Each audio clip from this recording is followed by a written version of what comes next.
E aí, bom dia! Bem-vindos ao Papo de Bola, o programa em nova fase, em novo horário, mas com a linguagem do torcedor falando de futebol, nas manhãs da Rede TV e nas manhãs da sua televisão. Esporte, resenha, é só aqui a partir de agora, com polêmica, porrada e bomba, o futebol do dia a dia, na sua linguagem, do jeito que você gosta, em casa, tomando café, na padaria. Venha com a gente, participe conosco, comigo e com os nossos analistas, com os nossos resenheiros. André Lucena, Fernando Fontana. Bom dia, Fefão, tudo bem? Bom dia, Marcelão, tudo bem? Hoje o programa muito quente, né? A gente vai mostrar muita coisa. Tem um árbitro que passou mal lá no Piauí antes do jogo começar e a gente vai mostrar essa cena que é bem curiosa. A gente vai falar também muito sobre a Inter de Milão, né? Que vive uma fase terrível, a gente que transmite o campeonato italiano aqui. E tem novidade no sábado na Rede TV, Campeonato Turco, estreia na Rede TV nesse sábado. Vamos falar muito disso também. Tá chegando a hora, não é isso, meu caro André Lucena? Bom dia. Bom dia, Marcelo, Fefão, a todo mundo que tá aí conosco. E tem também a vitória do Santos ontem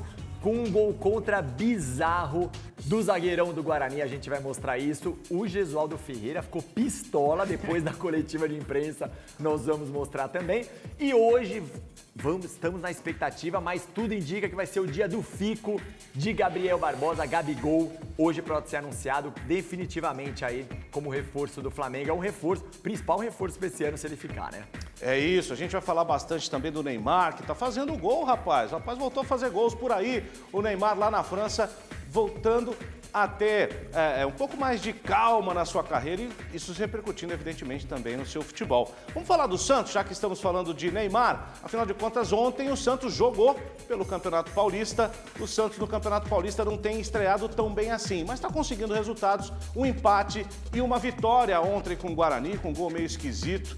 E no final do jogo teve uma entrevista também meio pesada do técnico.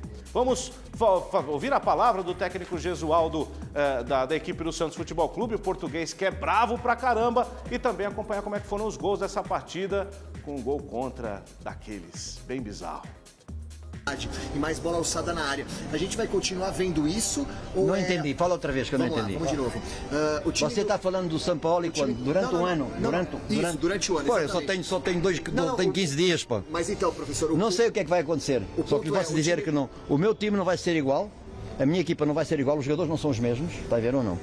E portanto eu vou preparar a minha equipa de acordo com aquilo que são os meus processos. E estou seguro que a equipa vai jogar provavelmente ao nível, em alguns jogos ao nível do que jogou ano passado, e outros terá mais dificuldade como todas as outras equipas. Perfeito. Valeu.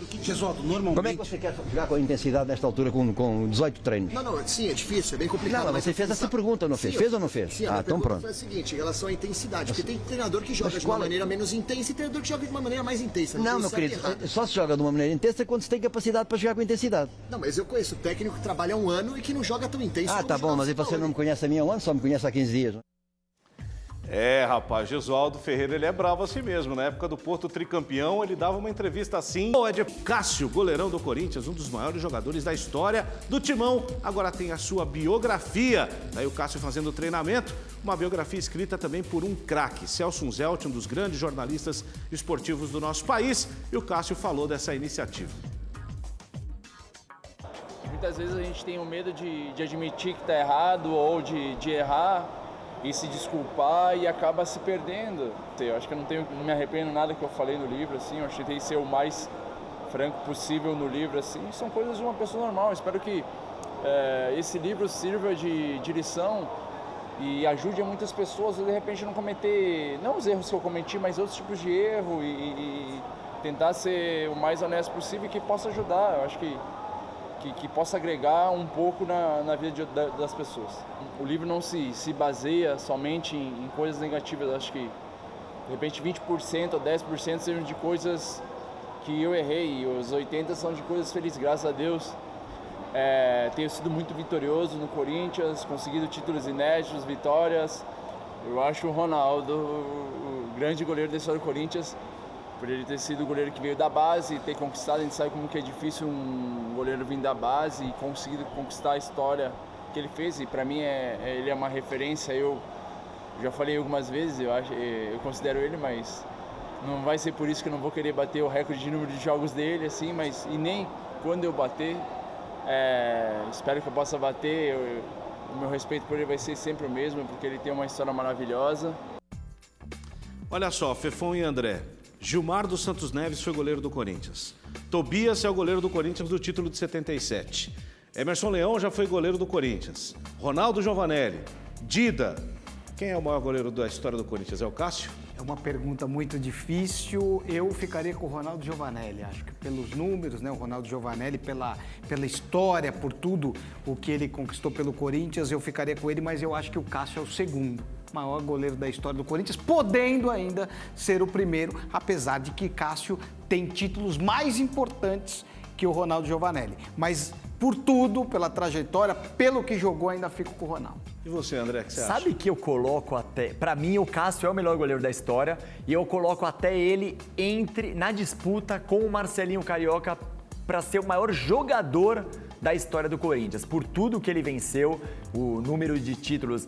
Por tudo que ele jogou no Mundial, o jogo mais importante da história do Corinthians contra o Chelsea, ele salvou. Então, pra mim, ele briga ali com o Marcelinho Carioca entre o maior jogador da história do Corinthians. Eu quero ouvir a sua opinião também aqui. Você pode participar com a gente na hashtag Papo de Bola. Quem que você acha que é o melhor goleiro do Corinthians? Se o Cássio realmente é essa cocada toda no Timão, na história do Timão, o Cássio é fundamental. E ele mostra no livro, ele falou aí na passagem, na resposta dele aos jornalistas, que ele teve momentos ruins. Com o Tite, na segunda passagem, ele chegou a ser afastado durante um período por problemas pessoais, por um foco diferente que não na carreira.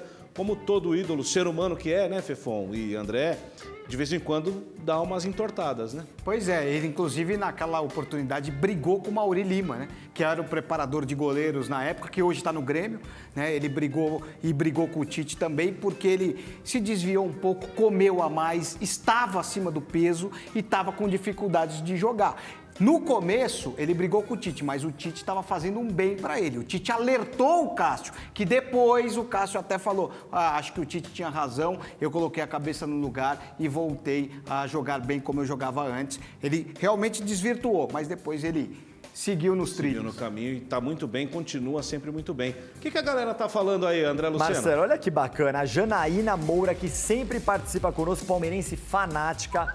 Adorei esse novo horário do Papo de Bola, um bom motivo para eu acordar cedo e ficar ligada na Rede TV. Tamo junto sempre, foi o que ela mandou aqui, um beijão pra Janaína. O Fernando Alves Ferreira também, que é de Guararema, São Paulo, ele mandou um vai Corinthians, e olha aqui, tá cornetando o Neymar, ele falou o Neymar nunca vai ser campeão da Copa do Mundo e falando que ele deu migué naquela Copa de 2014 para não jogar no 7-1 contra a Alemanha, olha só.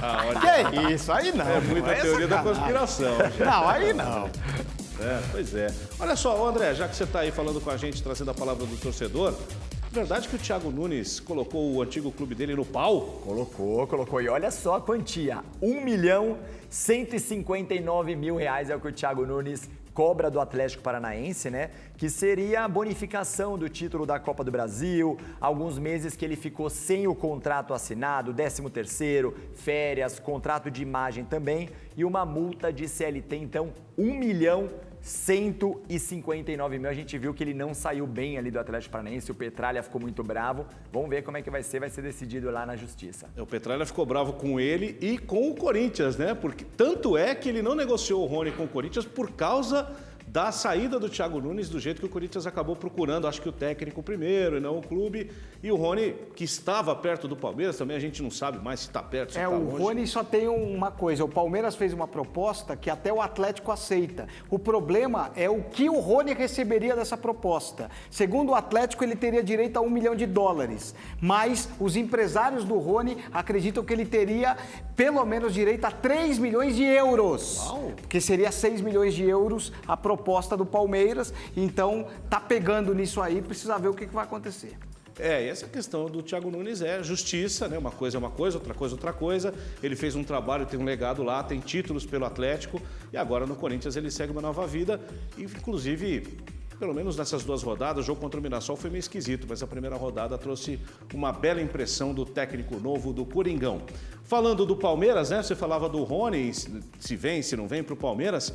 Quem está agradando como zagueiro é o Felipe Melo, né, Fernando Fontana? Pelo menos os números dizem isso, né, Marcelo? O Felipe Melo, ele teve 100% de aproveitamento nos passes no jogo contra o Ituano e depois, neste último jogo, no Clássico, ele também teve 100% de aproveitamento no passe. Foram 45 passes, acertou todos, sendo 4 lançamentos. Então ele está muito bem, só que tem uma coisa também. Aquela bola do Thiago Volpi para o Dani Alves foi nas costas dele. E aí o Luxemburgo falou, errar de vez em quando ele vai errar, mas ele está indo muito bem, segundo o Vanderlei Luxemburgo, até deixou para a imprensa analisar, mas os números do Felipe Melo são bons. É uma adaptação a uma nova função com muita responsabilidade, né? É verdade, mas não parece que ele voltou a ser volante nesse lance? Parece que ele tava a bola viajando, ele falou, não, o zagueiro tá atrás de mim, vai tirar a bola.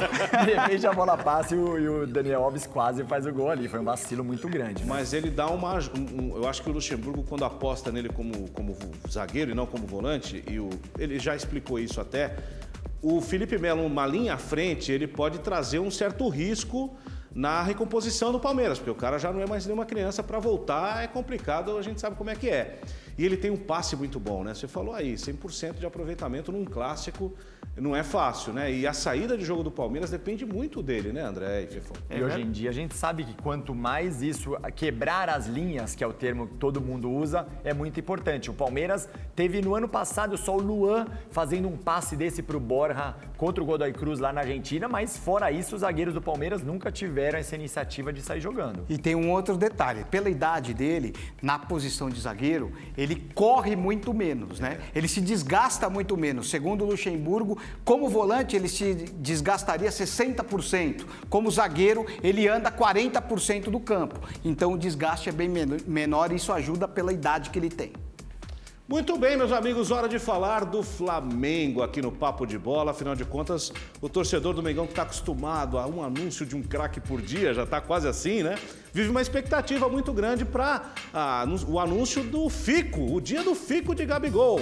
Como é que tá essa história aí? Fica ou não fica, Fernando Fontana? Ele acabou de postar nas redes sociais a seguinte frase: se é pro bem da nação, 3 pontinhos. O Gabigol vai ficar, o Flamengo já se acertou com a Inter, está esperando apenas o documento da rescisão de contrato, né? No começo, o Flamengo queria pagar 18 milhões de euros e ficar com 80% do jogador. A Inter queria um valor um pouquinho a mais e dar pelo menos 90% do jogador. Eles chegaram no acordo, os números não foram revelados, mas eu posso dizer para vocês, atenção nação rubro-negra, o Gabigol é do Flamengo. Olha, que reforço, hein? Baita de um reforço, né? Porque a gente viu, fez os 2 gols da final da Libertadores e vai ser a maior contratação da história do futebol brasileiro. Era o Arrascaeta também do Flamengo. Se ele vier pelo valor que estavam cogitando, 83 milhões de reais. É um baita de um reforço pro Flamengo. E ele tá com tanta moral que ele já confirmou o fico dele antes do clube, né? Pois é. Deu notícia antes do clube. Se você buscar aí Gabigol no Instagram, no Twitter, você já vai conferir lá o vídeo dele, o que ele falou. Daqui a pouquinho a gente vai mostrar aqui também no Papo de Bola, porque o Flamengo agora tem o time A e um time B. Só fazendo muque, rapaziada. E o Pedro não vai jogar, bicho. Não vai mesmo, viu? Ele estava todo empolgado, né, na chegada dele, inclusive, mas vai ser difícil dele jogar. O Gabigol, titular absoluto, um dos melhores jogadores do último Campeonato Brasileiro, se não o melhor, artilheiríssimo. Vai ser duro o Pedro jogar, hein? Tem que tomar cuidado. Abre o olho, hein, Pedro? É isso. Pra gente fechar o nosso Papo de Bola nessa edição inaugural aqui pela manhã, Thiago Neves, do Cruzeiro para o Grêmio. Que momento, hein? Será que ele rende lá? Olha, ele é bom jogador, isso não dá pra negar. Já tá com uma idade avançada. No Grêmio, os caras ruins jogam, né? Você pega Bruno Cortez, ele joga. Você pega até o André Balada fez gol no Grêmio. Você tá dizendo que o Grêmio é um time ruim? Não tô dizendo isso. Estou dizendo que o Renato Gaúcho consegue fazer aqueles jogadores médios ou com idade avançada jogarem. E o Thiago Neves pode ser que ele consiga jogar. Agora, o Thiago Neves é uma montanha de problemas, hein? Ele derruba a técnica, ele fala mal de esquema tático. Vamos ver como que o Renato Gaúcho vai conseguir administrar isso aí. E ele falou que não gosta de confusão. É, muito ligeiro, né? Mas Eu vamos que lembrar, gosto. né? Aquele Fluminense de 2008, que foi pra final da Libertadores, era treinado pelo Renato Gaúcho. O Thiago Neves era o grande craque desse time, então eu acho que o Renato vai saber lidar com ele, sim. Senhores, vamos ficando por aqui. Amanhã tem mais. Valeu, Fefon. Valeu, André. valeu, Ainda tem Marcelão. Paulo Sérgio, Silvio Luiz, a galera toda participando com a gente. Obrigado pela sua companhia. Amanhã, 8h45, estaremos juntos novamente aqui no Papo de Bola, a sua resenha esportiva de manhã, na TV aberta. É só aqui com a gente. A partir de hoje, todos os dias, de segunda a sexta, estaremos juntos.